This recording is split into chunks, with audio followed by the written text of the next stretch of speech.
दोस्तों पेपर बहुत गजब का रहा और हम उम्मीद करते हैं कि आप सभी लोग सभी प्रश्न करके आए होंगे। आइए हम पूरे पेपर का हल बताते हैं। देखिए जो पहला गद्यांश दिया गया है कादम्बरी का, बहुत सरल रहा है। अथ महाश्वेता कादम्बरीम अनामयम पप्रच्छ। इसके बाद महाश्वेता ने कादम्बरी से कुशल क्षेम पूछा। चलिए हम इसके प्रश्नोत्तरों को करवाते हैं। हमने कहा था गद्यांश के पुस्तक और लेखक का नाम पूछेगा, वही आ गया। पुस्तक का नाम कादम्बरी, लेखक बाणभट्ट। रेखांकित अंश का हिंदी में अनुवाद करना है। तो यहाँ पर कादम्बरी महाश्वेता से कहती है कि लेकर तुम ही इन्हें दे दो, ऐसा कहा। फिर अगला दिया गया है इतोक्ता में प्रत्यय, तो यहाँ पर कत प्रत्यय हो जाएगा। महाश्वेता काम अभाषत, महाश्वेता ने किससे कहा, तो पहली ही लाइन में देखिए यहाँ पर दिया गया है अथ महाश्वेता कादम्बरीम अनामयम पप्रच्छ, तो कादम्बरी से पूछा, तो यहाँ पर हो जाएगा महाश्वेता कादम्बरीम अभाषत। अगला दिया गया आराधनीय का शाब्दिक अर्थ, तो इसका अर्थ होता है सम्मान करने योग्य। फिर अगर आप पहला नहीं किए होंगे दूसरा किए होंगे तो ये वाला तो हमने करवाया ही था कि उसके चले जाने पर गंधर्वराज पुत्री ने अपने सभी सखी जनों को और सेवकों को भेजकर महल में चली गई। चलिए इसके प्रश्नोत्तर करिए। अस्य गद्यांशस परडेता कहा, तो बाणभट्टा। रेखांकित अंश का अनुवाद करें तो यहाँ पर वह कादम्बरी ही सोच रही है कि महाश्वेता की उस घटना से जो मैंने प्रतिज्ञा की थी, इस वृत्तांत को सुनकर माता अथवा पिता क्या कहेंगे, अब मैं क्या करूं, तो ऐसा वो सोच रही है। अर्थ हो जाएगा कृता में कौन सा प्रत्यय, तो यहाँ पर भी कत प्रत्यय है। यहाँ पर कस्य चित्तवृत्ति, किसकी चित्तवृत्ति की परीक्षा नहीं ली, तो चंद्रापीडस से हो जाएगा। व्यतिकरेण में कौन सी विभक्ति, तो यहाँ पर तृतीया हो जाएगी। फिर अगला चरिचित्रण, हमने इससे कहा था कि कादम्बरी अथवा चंद्रापीठ का जरूर याद करना। देखिए यहाँ पर कादम्बरी आ गया, आप इसको कर लिए होंगे। अगला दिया गया है बाण की रचना और रचना शैली, तो रचना मतलब उनकी रचना का नाम देना है, जैसे चंडी शतक और एक कादम्बरी आप जानते हैं, रचना का नाम लिख दो। रचना शैली में मतलब उन्होंने कैसे कैसे लिखा, इसी चीज़ को लिखना था। अगला दिया गया है बहुविकल्पी प्रश्न, तो ये गद्यांश वाला ही उठा के यहाँ पे आ गया। कादम्बरी से कुशल क्षेम पूछा, किसने पूछा था, महाश्वेता ने पूछा था। फिर दिया गया है बलवान जननी स्नेह कस्य उक्ति है, जननी का स्नेह माता के स्नेह बलवान होता है, किसकी उक्ति है, तो यह है चंद्रापीड की, चंद्रापीडस से हो जाएगा। फिर दिया गया है रघुवंश महाकाव्यम से, तो यहाँ पर बताया गया है कि पुरुषों के राजा अर्थात महाराज दिलीप ने सिंह के ऐसे गर्वीले वचनों को सुनकर वो प्रत्याहत अस्त्र हो गए, मतलब वो समझ गए कि मैं जो अस्त्र का संचालन नहीं कर सका वो गिरीश यानी शंकर जी का प्रभाव ही है, इसलिए ऐसा मानकर उन्होंने अपने अपमान को मन में ही कम कर लिया। ये हो गया।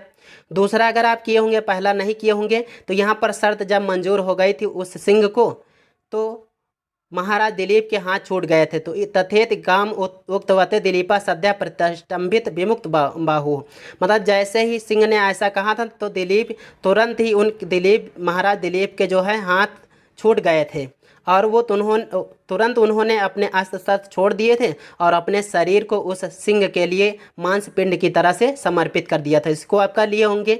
दूसरा जो दिया गया संस्कृत में इसको करना था, तो ये भी आपका लिए होंगे, चूंकि इसको हमने करवाया था मान्य साम्य स्थावर जंगमाना, मतलब वे शिव जी हमारे पूजनीय हैं, मेरे भी माननीय हैं। क्यों माननीय है, क्योंकि वो सभी चल अचल सभी प्राणियों के मतलब सभी जीवों के उनकी सृष्टि करते हैं, उनका पालन करते हैं और उनका विनाश करते हैं। इन कारण वो हमारे शिव जी हमारे भी माननीय हैं, हमारे द्वारा भी पूजनीय है, ये महाराज दिलीप कह रहे थे। लेकिन उन्होंने कहा कि हमारे गुरु वशिष्ठ का जो ये धन है, गौरूपी धन है, जो कि हमेशा यज्ञ में जुटे रहते हैं, वो महाराज वशिष्ठ के इस गौरूपी धन को मैं अपने आंखों के सामने नष्ट होता हुआ नहीं देख सकता, मतलब इसकी उपेक्षा नहीं कर सकता। इसको आप कर लिए होंगे। अगर आप पहला किए होंगे तो आपको ये दूसरा करने की कोई ज़रूरत नहीं रही होगी। अगला दिया गया रघुराम वंशा वर्णते यस्मिन तत्काव्यम, तो रघुवंशियों का वर्णन जिसमें किया गया उस काव्य के, वह काव्य बताना, मतलब उसके बारे में बताना है, उसकी सार्थकता को स्पष्ट करना, तो इसको आप कर लिए होंगे। जो रघुवंश महाकाव्य में आपने पढ़ा वही को लिखना था। फिर जो दिया गया है कि यहाँ पर बहुविकल्पी प्रश्न आ गया नंदिनी सेवा करता, तो हमने कहा था नंदिनी की सेवा किसने किया, ऐसा प्रश्न आ सकता है, तो भैया दिलीप हो जाएगा। अगला दिया गया है दिलीपा से पत्न्याह नाम किम, देखो ये दोहरा गया है, पिछली बार भी आया था, यहाँ पर सुदक्षिणा हो जाएगा। फिर अगला दिया गया है अभिज्ञान शाकुंतलम से आसमान साधु विचिन्त्य, यहाँ पर महर्षि वशिष्ठ माफ़ कीजिएगा, यहाँ पर महर्षि कर्ण कहते हैं कि हम लोगों के पास संयम ही धन है ऐसा मानकर तो चूंकि सारंगराव को सामने खड़ा करते हैं और कहते हैं कि आप जाना और हस्तिनापुर नरेश दुष्यंत से मेरे संदेश को कहना। इस शकुंतला को अपने सामने करके कि हम लोगों के पास संयम ही धन है और अपने आप को तुम उच्च कुल वाला जानकर, मतलब आप उच्च कुल वाले हैं और आपके प्रति इसका जो प्रेम है जो कि इसके बंध बांधवों द्वारा नहीं किया गया है, तो उसको याद करके अपनी अन्य पत्नियों में इसे भी सम्मान देना, यानी बराबर का सम्मान देना। बाकी सब भाग्य के अधीन है, उसे वधू के बंधु बांधवों द्वारा नहीं कहना चाहिए, ऐसा हो जाएगा।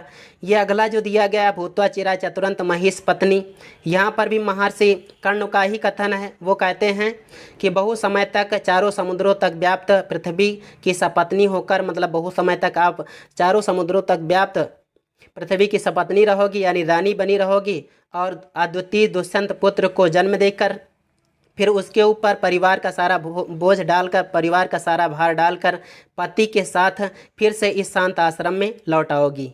अगला जो दिया गया है यान्त एवं ग्रहणी पदम जो वतो वामा कोला से आधया, अभिज्ञान शाकुंतलम से है। महर्षि कर्ण ही यहाँ पर कह रहे हैं कि ऐसा आचरण करने वाली स्त्रियाँ ग्रहणी पद को प्राप्त करती हैं और इसके विपरीत व्यवहार करने वाली कुल के लिए घातक होती हैं। शांतानुकूल पवनस शिवश्च पंथा है, यहाँ पर आशीर्वादात्मक है कि आपका मार्ग, शकुंतला को कहा गया कि आपका मार्ग शांत अनुकूल वायु वाला और कल्याणकारी होवे। अति स्नेह पाप आशंकी, यहाँ पर कहा गया कि अत्यधिक स्नेह पाप की आशंका करा देता है। आप इसको कर लिए होंगे बढ़िया सा। अगला दिया गया है कालिदास के नाटकों की विशेषताएं, तो विशेषताओं में जो हमने कहा था वही हेडिंग डाल के उसी के ऊपर लिखना था, बस सब कुछ हो गया। अगला दिया गया सुलभ को उपमहर्षि, बहुत आसानी से क्रोधित हो जाने वाले वो दुर्वासा जी हैं। अगला है काश्यप का आसित, तो काश्यप तपस्वी थे, इसके बारे में आप जानते हैं। कर्ण जिनका नाम है दूसरा। अगला जो दिया गया दोस्तों, हमने दो जो निबंध दिए थे उसमें से नहीं आया, लेकिन दूसरा जो हमने कहा था पर्यावरण के ऊपर ये इंपॉर्टेंट बन सकता है, देखिए यहाँ पर आ गया है। आप इसको कर लिए होंगे और हमने ट्रिक भी बताई थी, आपको ऐसे लिखना है, बाकी सब काम हो जाएगा 10 नंबर का। फिर देखिए उपमा और रूपक, देखिए आज सुबह वाला जो वीडियो देखे होंगे उनको इसका उदाहरण, छोटा सा उदाहरण हमने जो दिया था काफ़ी सिंपल रहा है। किसलय कराय लता नाम कर कमलय कामिना मनोजयत, ये रूपक का हमने सुबह सुबह बताया था, इसको आप कर लिए होंगे। अगला 4 वाक्यों में संस्कृत में अनुवाद करना है, चलिए हम पूरे का बताते हैं। यात्री छात्र से रास्ता पूछता है, तो यहाँ पर यात्री लिखो या यात्री की जगह पर पथिका कर लो। छात्रम मार्गम पृच्छति, तो पहला हो जाएगा। दूसरा है कृष्णम परितः गोपाः सन्ति, दूसरा हो जाएगा। तीसरा छात्राः अध्यापकेन सह आगच्छन्ति, नृपः याचकेभ्यः धनम ददाति। फिर छात्र गुरु से प्रश्नोत्तर पूछता है, छात्रः गुरुम प्रश्नोत्तरम पृच्छति। अगला जो दिया गया है गंगा और यमुना के मध्य प्रयाग है, गंगा यमुनयोः मध्य प्रयागः अस्ति। फिर दिया गया है वह पैर से लंगड़ा देखो, ये पिछली बार भी आया था, सापादन खंजा हस्ति। छात्रों में नारायण उत्तम, छात्रेश या छात्राणाम नारायणः उत्तमः अस्ति, तो ये भी आपका लिए होंगे। अगला जो दिया गया है इसमें कह रहा है नियम पूर्वक नियम निर्देश करिए, कौन सी विभक्ति है, तो यहाँ पर ब्राह्मणाय गाम ददाति, यहाँ पर सूत्र लग जाएगा कर्मणा यम प्रयसा संप्रदानम, जब किसी को कुछ दान वगैरह दिया जाता है तो वहाँ पर चतुर्थी होती है, यहाँ पर चतुर्थी है। सीता रामायण सह, देखिए यहाँ पर सह आया तो सह साकम समम सार्धम के योग में रामायण में तृतीया है।